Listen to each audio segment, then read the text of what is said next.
नमस्कार दोस्तों, इस वीडियो में हम लोग बात करेंगे एनीमिया के बारे में। एनीमिया यानी खून की कमी। तो एनीमिया है क्या? एनीमिया एक पैथोलॉजिकल कंडीशन है जिसमें कि ब्लड का ऑक्सीजन कैरिंग कैपेसिटी कम हो जाता है। ब्लड में होते हैं आरबीसी और आरबीसी के अंदर में होते हैं हीमोग्लोबिन। वैसे ब्लड में तीन जनरली फॉर्म्ड एलिमेंट्स होते हैं। एक आरबीसी हो गया, दूसरा हो गया डब्ल्यूबीसी और तीसरा हो गया प्लेटलेट्स। तो आरबीसी जो होते हैं उसके अंदर में होते हैं हीमोग्लोबिन और यही हीमोग्लोबिन ऑक्सीजन को कैरी करते हैं। आरबीसी जो कि हमारे लंग्स से ऑक्सीजन को लेते हैं और टिश्यू तक पहुंचाते हैं। तो एनीमिया अगर किसी को हो जाता है तो ब्लड का ऑक्सीजन कैरिंग कैपेसिटी कम हो जाता है, यानी डिक्रीज हो जाता है।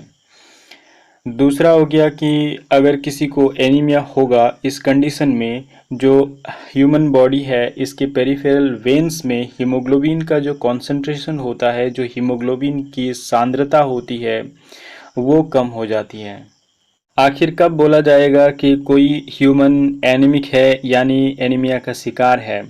डब्ल्यूएचओ के अनुसार कोई भी मेल जब उसका हीमोग्लोबिन का वैल्यू 12 ग्राम पर डेकालीटर से कम हो जाता है तो उसे एनीमिक बोलेंगे। यानी कोई आदमी अगर 12 ग्राम पर डेकालीटर से हीमोग्लोबिन का वैल्यू उसका कम है तो उसको एनीमिक बोलेंगे, यानी उसमें खून की कमी है। और अगर कोई फीमेल में यानी लेडीज़ में अगर 10.5 ग्राम पर डेकालीटर से हीमोग्लोबिन का वैल्यू कम हो जाता है तो उसे एनीमिक बोलेंगे। हालांकि प्रेगनेंसी में हीमोग्लोबिन का वैल्यू थोड़ा कम होता है हीमोडाइल्यूशन के कारण, जिसमें कि प्लाज्मा का वैल्यू ज़्यादा हो जाता है, प्लाज्मा का वॉल्यूम ज़्यादा हो जाता है एज़ कम्पेयर टू जो उसके आरबीसी के जो मास होते हैं उसके कंपैरिजन में। तो उसमें हीमोग्लोबिन का जो वैल्यू होता है हीमोडाइल्यूशन के कारण थोड़ा कम हो जाता है। अब बात करते हैं कि आखिर एनीमिया कब होता है। तो एनीमिया होने के दो रीज़न हैं मेनली। एक तो हीमोग्लोबिन के प्रोडक्शन में अगर क्वालिटी और क्वांटिटी में कमी आ जाती है तो एनीमिया हो जाता है। क्वालिटी में कमी जैसे कि थैलेसेमिया में होता है। थैलेसेमिया में जो फीटल हीमोग्लोबिन होता है, जब बच्चे जन्म होते हैं तो उसमें फीटल हीमोग्लोबिन होता है। और थैलेसेमिया में होता क्या है, यही foetal haemoglobin HbF adult haemoglobin में कन्वर्ट नहीं हो पाते हैं, तब उस बच्चे को थैलेसेमिया हो जाता है, उस इंसान को थैलेसेमिया हो जाता है और इसको भी एनीमिया के कैटेगरी में रखा गया है। दूसरा हो गया कि अगर हीमोग्लोबिन के क्वांटिटी में जब कमी आ जाती है, जैसे कि एप्लास्टिक एनीमिया में होता है। एप्लास्टिक एनीमिया में जो बोन मेरो है वो हाइपोसेल्यूलर हो जाता है, यानी बोन मेरो में जो सेल के प्रोडक्शन होते हैं उसमें कमी आ जाती है। तो अगर सेल के प्रोडक्शन में कमी आती है तो आरबीसी के प्रोडक्शन में भी कमी आएगी। तो आरबीसी के अंदर में हीमोग्लोबिन होते हैं, यानी उस इंसान को जिसे एप्लास्टिक एनीमिया होगा उसमें खून की कमी होगी। एनीमिया होने का जो दूसरा वजह है ये है ब्लड लॉस या फिर आरबीसी का डिस्ट्रक्शन।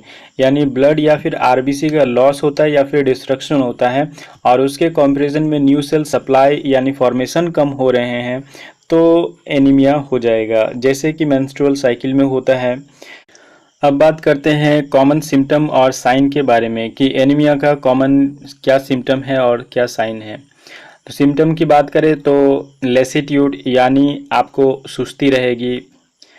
दूसरा हो गया फैटिग, यानी कुछ भी काम करेंगे तो थोड़े से काम करके आप थक जाएंगे, थकावट ज़्यादा लगेगी। पाल्पिटेशन, दिल की धड़कन बढ़ जाएगी कुछ काम करने से, थोड़े से काम करेंगे और दिल की धड़कन बढ़ेगी। हालांकि देखिए बहुत सारे यहाँ पे जो हम लोग सिम्टम्स की बात कर रहे हैं ये कॉमन सिम्टम्स की बात कर रहे हैं। बहुत सारे डिजीज़ेस के सिम्टम हो सकते हैं। मान लीजिए दिल की धड़कन आपको काम करने से बढ़ रही है तो ये सिम्टम सिर्फ एनीमिया में नहीं है, और भी किसी डिजीज में हो सकते हैं। तो यहाँ पे हम लोग बात कर रहे हैं एनीमिया के कॉमन सिम्टम्स के बारे में। फोर्थ हो गया ब्रेथलेसनेस, यानी आपका जो ब्रेथ होगा वो शॉर्ट हो जाएगा, यानी जो आप सांस लेते हैं इसका ड्यूरेशन जितना होना चाहिए उसमें शॉर्ट आ जाएगा, उसमें कमी आ जाएगी। नेक्स्ट हो गया डिमनेस ऑफ विजन, आपको धुंधला दिखाई देगा, ब्राइट नहीं दिखाई देगा। इंसोम्निया, ठीक से नींद नहीं आएगी, अनिद्रा का शिकार हो सकते हैं।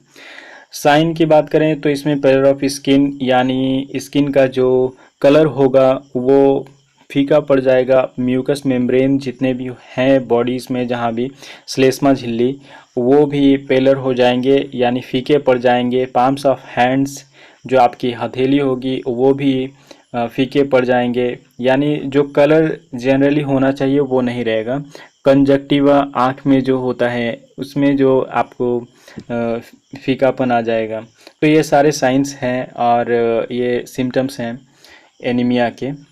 अब हम लोग बात करेंगे एनीमिया के टाइप्स के बारे में। यहाँ पे जो हम लोग एनीमिया के टाइप्स के बारे में बात करेंगे, ये सेल के यानी आरबीसी के शेप के और साइज़ के अनुसार बात करेंगे।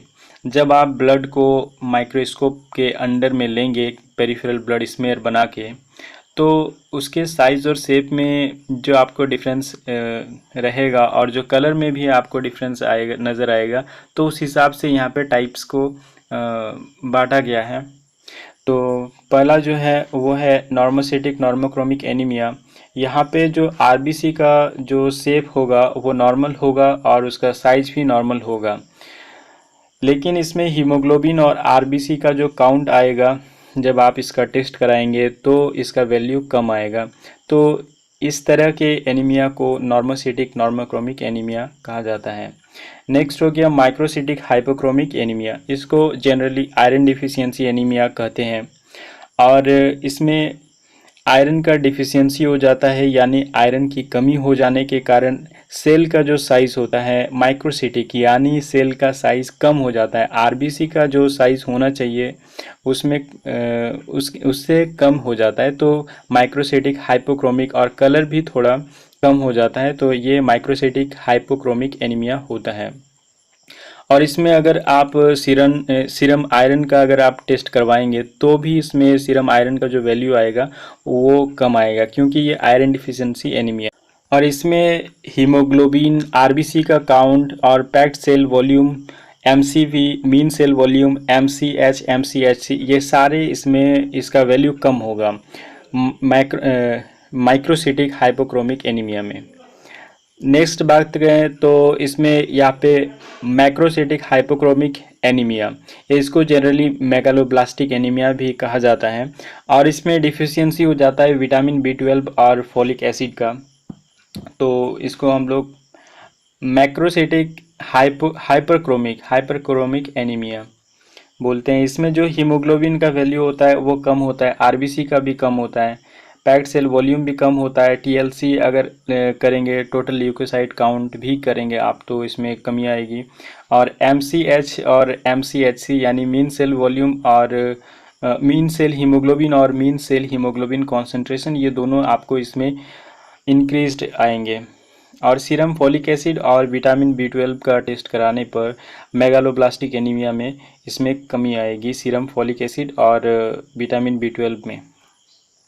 नेक्स्ट है डायमॉर्फिक एनीमिया। डायमॉर्फिक एनीमिया यानी इसमें दो चीज़ें आपको दिखाई देंगे। डायमॉर्फिक यानी दो तरह के मॉर्फोलॉजी होंगे इसमें। कंबाइंड डिफिशियंसी होता है इसमें, iron, vitamin B 12, folic acid, तीनों का इसमें डिफिशियंसी होता है। ये एक तरीके से न्यूट्रिशनल डिफिशियंसी है, यानी पोषक तत्वों की कमी से होने वाली जो एनीमिया है, उस तरह का एनीमिया है ये, क्योंकि इसमें आयरन का भी कमी आएगा आपको, विटामिन बी 12 भी और फॉलिक एसिड भी। नेक्स्ट हो गया एप्लास्टिक एनीमिया। एप्लास्टिक एनीमिया में होता क्या है कि इसमें बोन मेरो हाइपोसेल्यूलर हो जाता है और इसमें सेल का प्रोडक्शन काफ़ी कम होने लगता है। इस वजह से हीमोग्लोबिन, पीसीवी और आरबीसी, टीएलसी, प्लेटलेट, सारे कुछ इसमें क्या होंगे, आपके नॉर्मल वैल्यू से काफ़ी कम रहेंगे एप्लास्टिक एनीमिया में। नेक्स्ट हो गया हीमोलाइटिक एनीमिया। हीमोलाइटिक एनीमिया में एक्सेसिव डिस्ट्रक्शन होता है आरबीसी का, इस वजह से ये हीमोलाइटिक एनीमिया होता है। और इसमें हीमोग्लोबिन, आरबीसी और पीसीवी तीनों में इसमें कमी आएगी। और अगर आप सीरम बिलिरुबिन टेस्ट करवाएंगे ये हीमोलाइटिक एनीमिया में, तो इसमें भी कमी आएगी, मतलब जो नॉर्मल वैल्यू होता है उससे कम रहेगा। नेक्स्ट हो गया थैलेसीमिया। तो थैलेसीमिया पहले भी हम लोग बात कर चुके हैं कि ये एक हेरिडेटरी डिजीज़ है और इसमें फीटल हीमोग्लोबिन जो होता है वो एडल्ट हीमोग्लोबिन में पूरी तरीके से कन्वर्ट नहीं हो पाता है। तो इस वजह से हीमोग्लोबिन का सिंथेसिस का जो प्रोसेस है उसमें डिफेक्ट होने के कारण ये होता है। और नेक्स्ट हो गया सिकल सेल एनीमिया, यानी सिकल सेल एनीमिया। इसमें सेल जो होते हैं आरबीसी होते हैं वो सिकल शेप्ड में हो जाते हैं, यानी हंसिया के आकार के हो जाते हैं। और ये एक हेरिडेटरी हीमोग्लोबिनोपैथीज है, यानी हीमोग्लोबिन से रिलेटेड एक डिजीज़ है सिकल सेल एनीमिया। और इसमें पेरिफेरल ब्लड स्मेयर में आपको आरबीसी सिकल शेप्ड दिखेंगे। ईएसआर का वैल्यू भी इसमें लो आएगा, मतलब जितना नॉर्मल होना चाहिए उससे कम ही आएगा। और इसमें लाइफ स्पान जो होता है आरबीसी का वो भी काफ़ी कम हो जाता है। तो यहाँ पे हम लोगों ने एनीमिया के बारे में डिस्कस किया इस वीडियो में, और उसके साइन सिम्टम्स भी देखें और उसके टाइप्स भी देखें। और यहाँ पे हम लोग जो लास्ट में बात किए थैलेसीमिया और सिकल सेल एनीमिया के बारे में, इसके बारे में डिटेल्स में हम लोग किसी और वीडियो में भी बात करेंगे। तो दोस्तों वीडियो को अंत तक देखने के लिए बहुत बहुत धन्यवाद, और वीडियो को लाइक करें, शेयर करें, और अगर आप हमारे इस चैनल में नए व्यूअर हैं तो हमारे इस चैनल को ज़रूर सब्सक्राइब कर लें और बेल आइकन को भी प्रेस कर लें ताकि इसी तरीके के इम्पॉर्टेंट वीडियोज़ आपको मिल पाए।